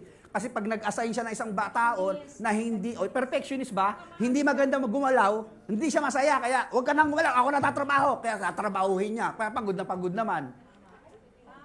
Dituruan mo yung maging maayos yung kanyang pagtatrabaho. Ganito pagpako dapat sentro huwag yung kamay mo pupukpukin mo, ganyan para mabilis. Hindi yung turuan mo ng style. Ganito mag-bake, ganito mag-computer. Lahat ng bagay na pag-aaralan at naituturo sa mga gustong matuto at gusto nyong turuan para hindi kayo ma-burn out. Amen? Na-burn out na si Moses, kaya pala pinauwi na yung mga pamilya. Wala nang panahon sa mga bata. Nakatutok na lang sa ministry. Kasi puro alone siya. Alone again, naturally siya. Listen now to me, sabi ni Jethro. I will give you some advice. And my God be with you. You must be the people's representative before God and bring their dispute to Him. Teach them to this decrease in instruction. Kaya ako, pastor, tinuturuan ko yung mga leaders kayo kung paano yung magturo, hermeneutics, homiletics, church management, people dynamics, and everything about ministry para yung sarili ko na itatransfer ko sa inyo. Kaya kahit wala ako dito, nandun ako sa Yamagata, gagalaw ang church. Amen? Amen ba yun? Teach them. And show them the way they are to live and how they are to ano daw? Dalawang bagay yung makikita natin dito. Live and behave. If you are living without behaving, you are not worth living. Some people are very behaved, but they are not living. Why? Because they are tamad and tired. Ang taong tamad, hindi gumagalaw. Ang taong tired, hindi rin makagalaw. Kasi si Moses, pag napagod na yan, hindi na makagalaw yan. Kayo, pag napagod kayo, gumagalaw pa ba kayo? Pagod na nga kayo, hindi na gagalaw yan. Pastor, ba't hindi na gumagalaw? Pastor, pagod na ho. Siya nagtrabaho sa church. Siya naglinis. Siya nagkumpuni ng mga upuan. Siya nag-imbita. Siya naglinis ng toilet. Siya nag-prepare ng pagkain. Siya na rin ang tumugtog. Siya na rin nag-preach. Ano nangyari sa kanya? Ayun, na kinukontrata na ho namin yung St. Peter. Naghihingalo na po siya. You are living, but your behavior is not the right reflections of a man who has a calm spirit. Bakit? Sinosolo mo Kaya nga yung presidente, meron siyang tinatawag na ano yan. Cabinet members. Hindi lahat ng department, tatrabahuin mo. Trabahuin mo yan, mag-report na lang kayo sa akin. Ano nangyayari dyan? Select capable men from all the people, men who fear God, number one qualification, may tao sa Diyos, trustworthy man, pagkakatiwalaan, at ayaw ng korupsyon. Yan, tatlong yan, kailangan mong piliin sa mga tao mo. Kilala mo naman sino yung mga tropa mo dyan. O, Paul, and appoint them official over 1,000, hundreds, 50s, and 10s. Therefore, may delegations of leadership according to the groupings and natural groupings by numbers. Ang galing ng strategy ni Jethro. Para hindi ka mahirapan sa buhay. Para relax ka lang. At yung mga mahihirap na problema, yung mga about matter of death, life and death ng problema, yun doon na lang ikonsulta sa'yo. Yung mga pagpatayan na, ganun. Pero yung mga naawan lang ng pangsabong na manok, sila na sa kanila mo na paayos yan, hindi na sa'yo. Have them serve as judges for the people at all times, but have them bring every difficult case to you. Yung mga kasong mabibigat na, katulad ng isang araw, meron pong problema na kailangan nating mag-counseling about matter of life and death, magsusuicide yung tao O sabi ko dun sa mga tao, lalaki natin sa Chiba, wala muna tayong men's fellowship, mga kalalakihan, dahil merong ministeran si pastor na magpapakamatay kasi ito Total, mga buhay pa naman kayo dito. Yung isa nyo baka mamatay na yun, kaya dun muna ako. Opo, pastor, naintindihan namin kayo dyan. Wala kami men's fellowship noon. Kaya meron tayong men's fellowship dito. Nandiyan si Kuya James, Kuya Jess. Mga men's fellowship, mag-a-announce ako, meron tayong meeting, Kaya napakasarap po, nagkaroon po kami ng couples fellowship. Umatin po si Ate Monica, si Ate Kuya James, sila. Ang saya natin, di ba? Pag mula umpisa hanggang matapos, puro tawanan kami ron. Ang saya po, kaya meron po, si Kuya Dick, magkaroon tayo ng men's fellowship, magbi-meeting tayo. Para ituturo natin kung paano tayo maging ideal man of God and handsome husbands. Okay? Kasi kailangan natin spiritually and become ideal leader of the Lord. Amen? Anong sinabi rito? Dalin nila sa iyo yung pinakamabibigat na kaso, yung mga simpleng kaso, hayaan mo na silang magdesisyon yon doon sa mga leaders mo. And that make your load, ano daw? Lighter. Because they will share it with you. May natutunan ba tayo kay Jethro? Stewardship yan ng oras, ng tao, at ng talento mo. Ngayon, meron tayong lesson natutunan kay Moses sa area ng pagiging pamaliman. Meron siyang konting problema doon. Pero overall, saludo tayo kay Moses. Pero hindi si Moses ang model natin, si Jesus Christ . Gumagaya lang tayo ng ilang mga aspeto ng kanyang kabutihan, pero may kahinaan din siya. But Jesus Christ is our ultimate model in life. Amen? Hindi tayo mosaic. We are Jesus people. We are Christian. We are no longer under the law. The law came from Moses, but grace come from Jesus Christ. Kaya biyaya po lahat itong nangyayari sa buhay niyo.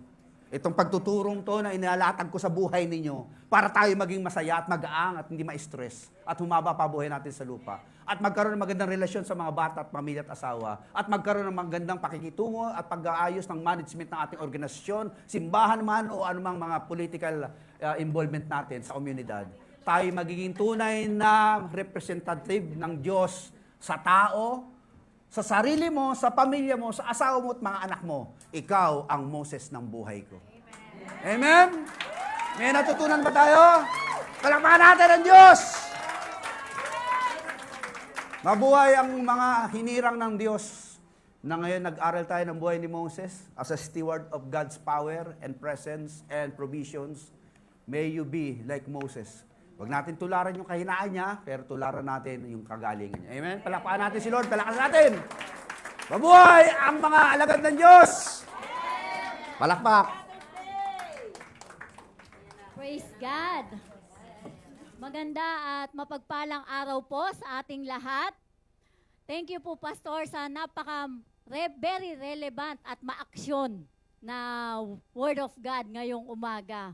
Talaga pong buhay na buhay kami. At sana po magkaroon ng application ang ating pong narinig ngayong umaga.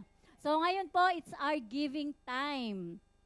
Giving our tithes and offering is an act of our worship and a way to honoring our God. Amen po ba? So ang ating pong verse for today is from Matthew 25 verse 21. So wala pa po. Ayan. Ito po ay, alam ko po na ituro ni Pastor last month.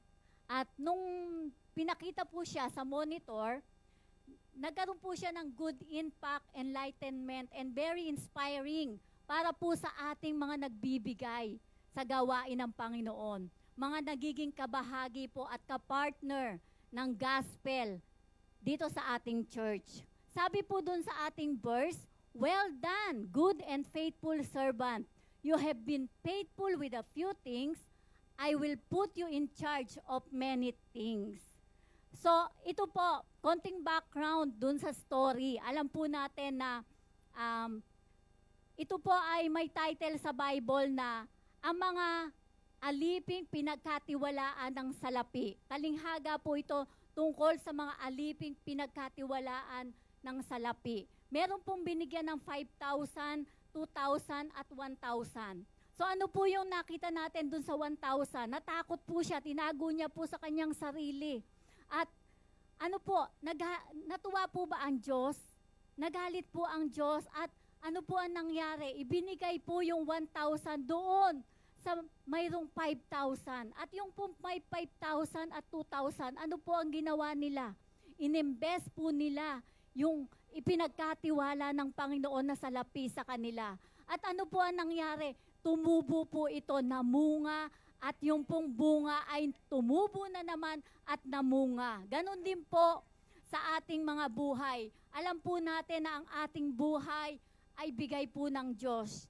Sa Kanya po nang galing. Maging ang mga salapi po na ating tinatangkilik. Ngayon po, nagiging mabuti po ba tayong katiwala? Tulad po ng sinabi ni Pastor kanina. Good steward po ba tayo? Tayo po ba ay nagtatanim? Tayo po ba ay nagbibigay ng tubo?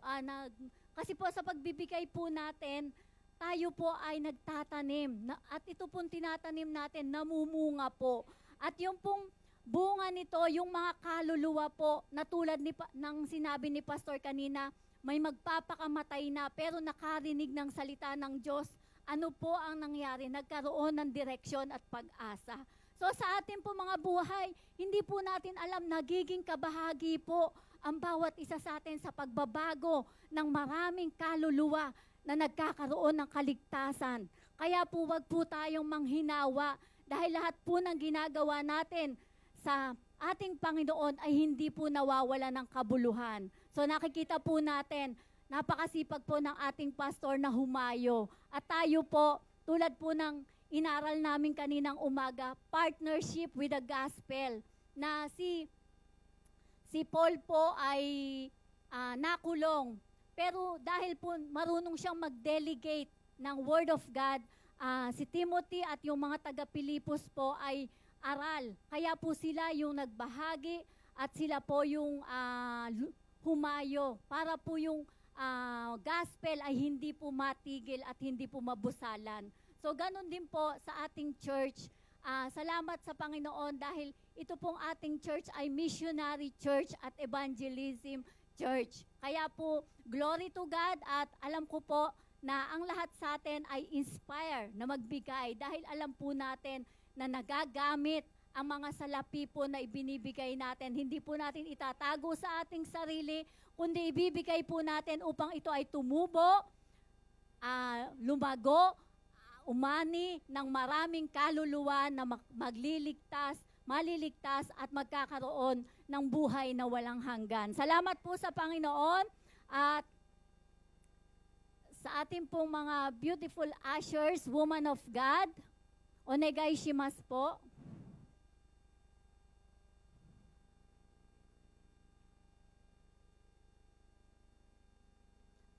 Praise God. Meron po tayong announcement. Magsisimula na po next week ang ating second worship service. So praise God, palakpakan po natin ang Diyos sa buhay ng bawat isa sa atin. Talaga pong mabuti ang Diyos. At ito po ay magsisimula ng 1:30. At magkakaroon po ng mentoring ng 3 o'clock. So glory to God po. At yung ating pong water baptism. Ayan, yung church outing and water baptism sa July 19 to 20 po. At ito po ay sa Okutama Bible Chalet. So, kailangan po yung exact address, yung time, at saka po yung payment. Tingnan po natin para po hindi po magkaroon ng madali po tayo makapunta dun sa place.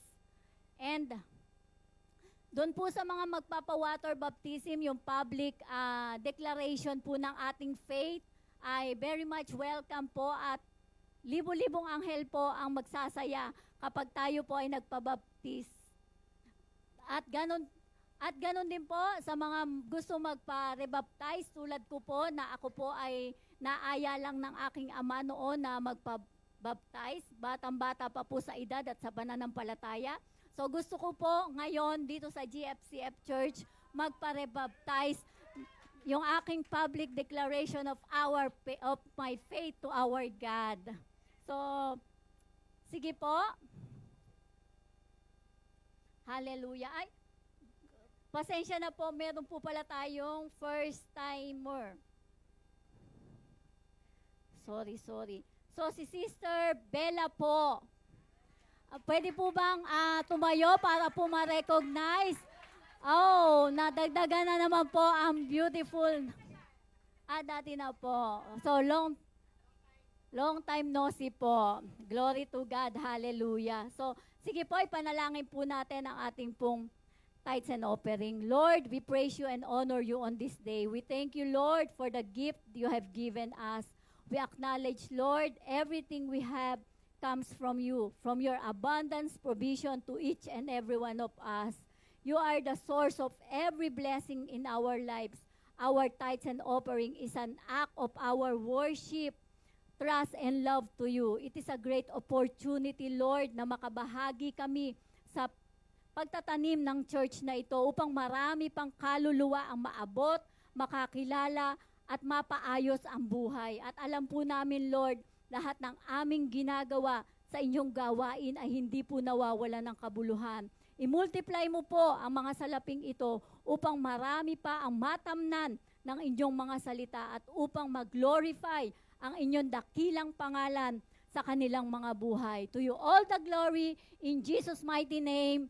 Amen and amen. Glory to God. Hallelujah. Glory to God. Maraming salamat, Sister Tess. Sister Rowena. Tess po yung kakambal niya, yung ate. Okay. So since na Father's Day ngayon, meron po tayong Women's Fellowship. Okay? So kailangan ng mga women's na yung mga ganitong gawain.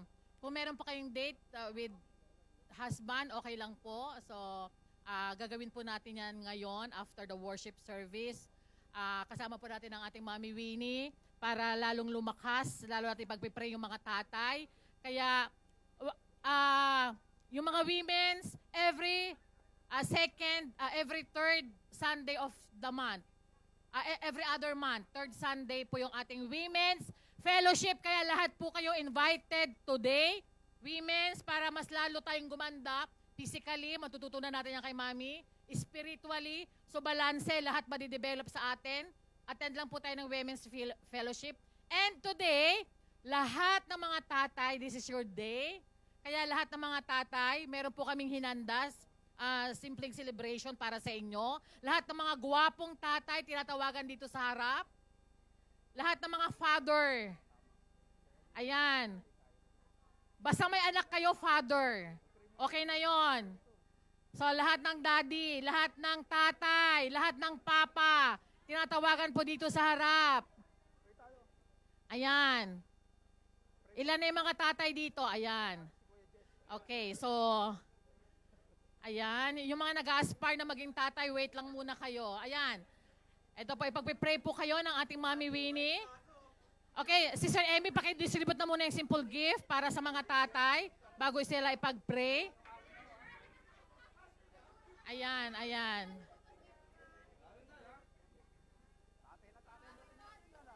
Happy Father's Day. Grabe naman to. Saya nito ah. Thank you po, maraming salamat. Pag-pray nyo na kami. Bless na ako. Okay, praise God. Para pag-uwi ng mga tatay mamaya, makikita sa buhay nila, no? Meron ba? Praise God. Makikita sa buhay nila yung pagiging tatay nila. Kaya tatay, mga dads, mga tatay, pakisabi nga, I am a better husband and dad today than yesterday. Ayan. Sabi mo sa, totoo yan bro sabi mo. Ayan. Yes, totoo yan. So tayong mga mommies and mga wives, maging supportive tayo sa ating mga asawa. Supportive ba si Mrs.? Okay. Supportive ba si Mrs.? Supportive ba si Mrs.? Supportive ba si Mrs.? Oh, yeah. Supportive ba si Mrs.? Supportive ba si Mrs.? Okay, bigyan daw ng mic. Bigyan ng mic. Okay, so kahit po yung mga walang mga daddies and mga asawa dito, we will include them in prayers, okay? So lahat po tayo, let's extend our hands to our loving husbands and daddies. Hallelujah. Let us all pray. Father in heaven, thank you so much for this wonderful man that in front of you. Thank you, Jesus, because we believe that their life comes from you, oh God. And this life will truly be used for the glory of your name. Thank you, God, for they have chosen by you to be the father and the husband of their spouse and even the father of their children. I speak blessings, I speak wisdom, like the wisdom that comes from Jethro, how to be a good steward of what you have entrusted to them. You have given them a wife so that their wives, they will be a good taker, a good a man of God for their husband, and even a man of God, a daddy to their children. Kung ano man, Lord, ang mga plano nyo for this man that is in front of you right now, it shall happen, it shall come to pass. They are going to be a man of wisdom. They are going to make right decisions. They are going to seek you and your perfect will through reading of the Bible.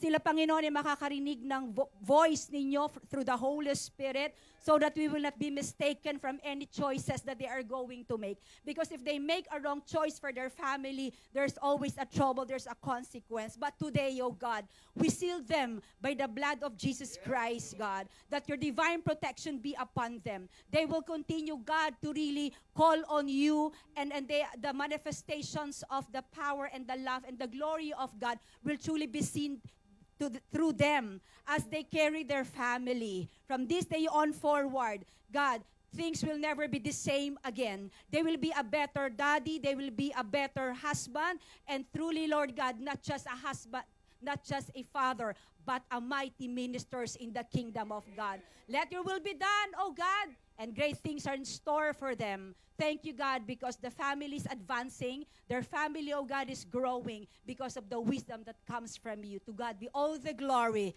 In Jesus' name, amen and amen. Happy Father's Day po ulit. Glory to God. Happy Father's Day. Brother Jesse, happy Father's Day po. Happy Father's Day po. Talaga happy Father's James, happy Father's Day, bro. Praise the Lord sa buhay niyo lahat. Pagpalain kayo. Ayan na naman, ayan na naman.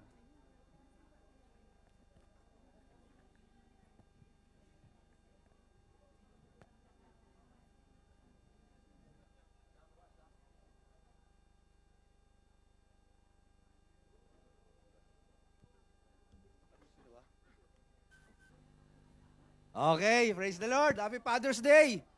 At sa mga magiging future father dyan, nihiling po namin na kayo po'y patuloy maglingkod kay Lord at mag-aral ng salita niya. Sa ngalan ng Ama, Anak, Espiritu Santo, ang lahat ng tao ng Diyos ay pagpalain, gabayan, ingatan. Sa mong sanlinggo, kami pong lahat ay nagtitiwala sa iyong gabay na pagtubay. Sa pangalan ni Jesus, ang lahat ng anak ng Diyos ay magsabi ng Amen!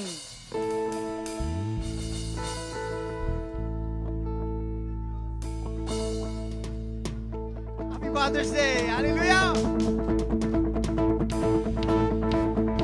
Subeteno, Hinochio, Shinomina, Tatayo, let everything that is breath, praise the Lord, praise the Lord. I praise in the valley, praise in the mountain. Let's declare. Praise when I'm sure, praise when I'm doubted. I praise when outnumbered, praise when surrounded. His praise like waters, my anxiety's drowning. Do you believe it? As long as I'm breathing, I've got a reason to praise the Lord, oh my soul.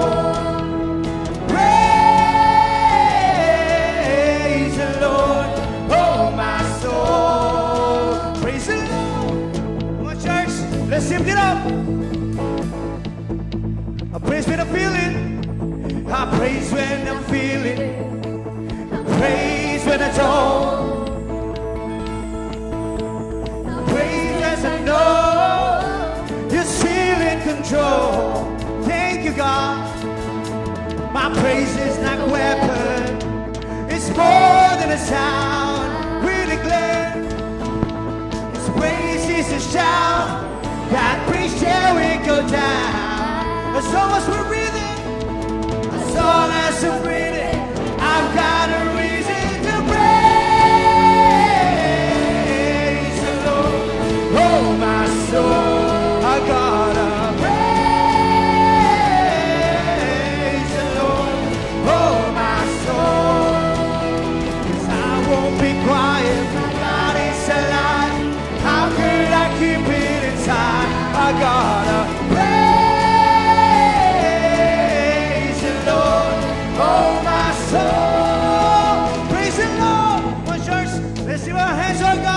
And let's declare, let's praise Him.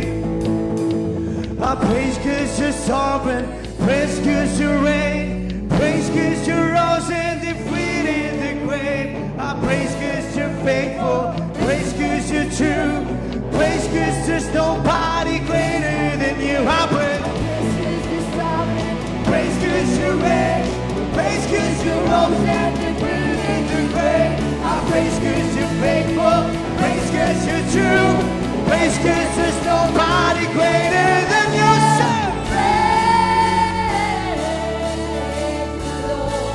Oh, my soul, praise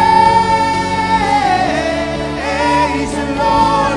Oh, my soul, praise, sing it, praise the Lord. Oh, my soul, I gotta praise the Lord. Oh, and I won't be quiet. My God is alive. And I won't be quiet. I won't be quiet. My God is alive. Hey, how could I keep? And I won't be quiet. My God is alive. How could I keep it inside? I gotta praise the Lord. Oh, my soul. I gotta praise the Lord. Oh, my soul. I gotta praise the Lord. Oh, my, and I won't be quiet. My God is alive. How could I keep it? I won't be quiet. I won't be quiet. My God is alive. How could I keep it inside? I gotta praise the Lord. Oh, my wisdom. We sing and praise the Lord. Oh, my soul. Let everything that is wrong. Praise the Lord. Praise the Lord. Su beteno. Inochio. Sunomina. Tatayo. Let everything that is wrong. Praise the Lord. Praise the Lord. Let everything that is wrong. Praise the Lord. Praise the Lord. God bless you, everyone. See you next week.